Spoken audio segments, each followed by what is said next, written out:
Asalaamu calaykum dhammaan walaalaha nagu xiran. Waxaan ka cudur daaranayaa muddadii aan wax muuqaalo ah soo dhigin arrimo aan ku mashquulsanaa awgeed. Waxaan dib u bilaabayaa cashiradii iyo muuqaaladii la xiriiray digital marketing.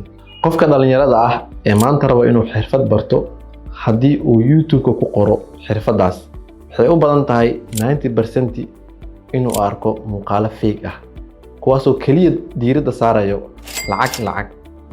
Channelkan kuma arki doontid insha Allah muuqaalada oo kale. Waxaan diiradda saari doonaa sida qofka dhalinyarada ah oo ku baran lahaa xirfadaha digitalka iyo wadada saxda ah oo mari lahaa. Lacag mar walba gadaal ay noqon doontaa. Ugu horreyn waa inaad xirfad master gareyso, markaas kadib ayaa waxay ku habboon tahay ama ay imaan doontaa wixii lacag ah. Marka halkan waxaan ku baran doonaa muuqaalo badan kuwaasoo kaa caawin doono in aad si sax ah u barato dhammaan digital marketing field. Asalaamu calaykum, nagu xirnaaw, nagu soo biir. Channelkan waa channelkii dhalinyarada.